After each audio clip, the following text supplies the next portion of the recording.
Mitchell Travers is an Emmy nominee for George and Tammy. His career has included Eighth Grade, Late Night, Hustlers, and The Eyes of Tammy Faye, which also had obviously Jessica Chastain in a lead role playing a Tammy as it ran, like maybe not randomly, but there you go. I guess like so you worked with Jessica on that film, and then obviously now George and Tammy. How did that help your collaboration process? I guess bring another famous Tammy to life.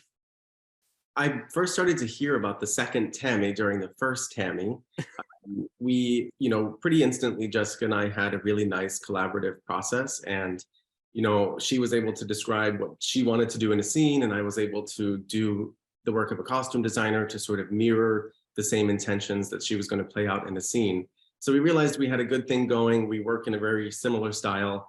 And at some point along the Tammy Faye process, I started to hear about this other Tammy, and it wasn't making sense with our Tammy. And then they looped me in that there's going to be another Tammy after this. So it was really nice to have some early conversations while we were filming Tammy Faye about Tammy Wynette. So yeah, we definitely got started a bit earlier than I think you get to on some projects, which is a huge, huge help to us. When you have like this project where there's obviously these two incredibly famous singers, I think very well known for their fashion sense, certainly, or their looks, I guess, like, where do you start in terms of research? And then kind of how do you balance recreation of classic maybe looks that fans or people who know them are familiar with like your own original kind of take on how their clothes could look? I had a huge like light bulb moment at one point poring over research where I realized that the idea of country Western style that we have now is sort of a caricature of what these people helped create, because they were the mood board. They were the originators of country Western style. So it's not, it wasn't about making something look country. It was about making something look authentic to the people who created the look of country. So it was about realizing at what point does fringe get too long? Does the nudie suit become too rhinestoned?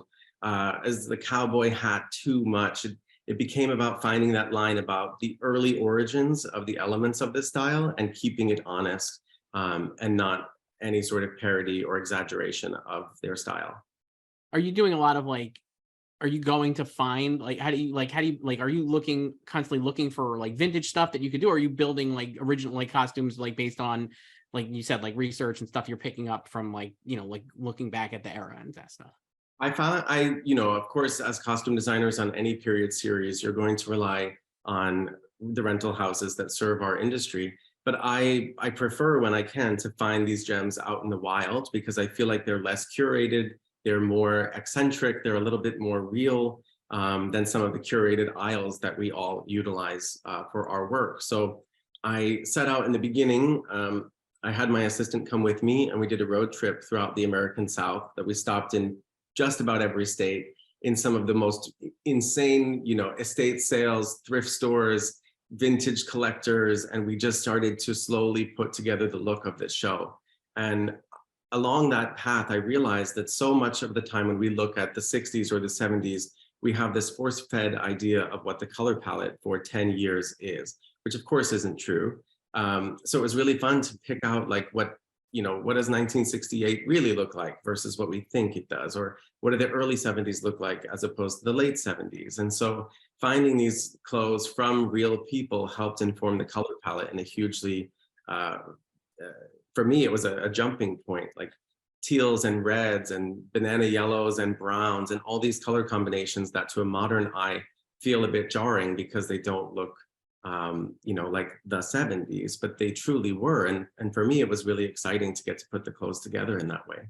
You have you mentioned like red, obviously. I think there in the third episode, we have Tammy in Las Vegas, right? And she has that incredible red dress that was like a standout feature, I think, of the show, certainly like in trailers and stuff and the marketing, I guess. Like, can you talk a little about like, like making sure that looks so as good as it does, obviously, and have such an impact on the show, and certainly like how people, I think, at least maybe initially like would probably see that, right? Like that kind of thing, like for it.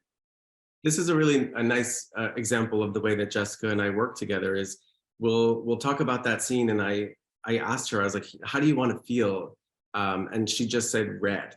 And so I was like, okay, let's, that's enough for me. And now I can put it together. So I started the search for, authentic period gowns. None of them had enough fringe for Tammy Wynette. So of course we had to hand bead these bugle bead fringe elements that we added to the dress.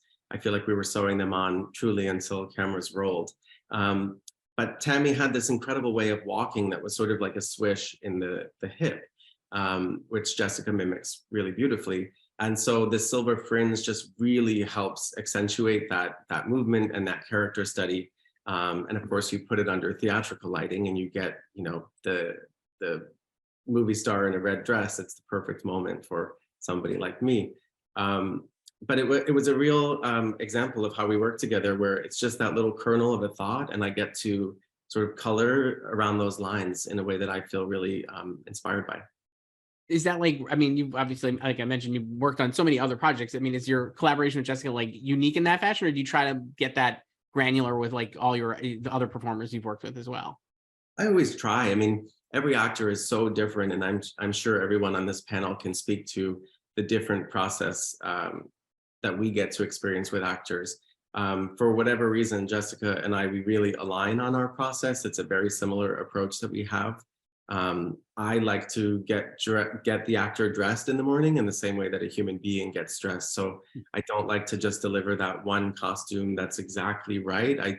I like to sort of live with them as a living, breathing person and get them dressed from some options or things that might make more sense as they've been going over lines the night before. So we're super aligned in that process. If you bring that to another actor, they might just want that one thing to come in the morning and less of that live creation that I think helps people look real on camera. So it's a different approach, and I think our job is often to read the room, find out the best way that we can support an actor's process, and kind of be a chameleon in the way that we do our work, and that we are the best costume designer for that person in their process.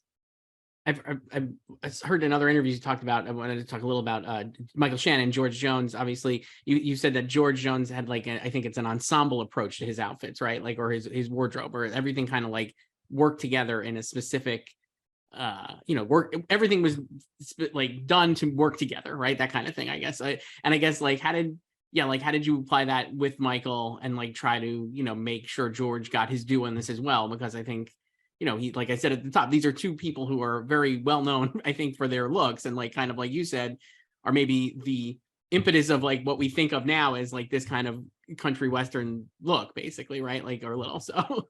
Which was the blueprint. There are only a handful of men who helped create this country western look, and you can't have a conversation about country without having a conversation about George Jones. And so, yes, he had this ensemble way of dressing where he never really did separates. It wasn't about, a matching or a shirt that picked up on the color of the trouser. It was like Pantone color match with the hat to the boots to the belt. And he really, really was obsessed with appearance and the way that he presented himself.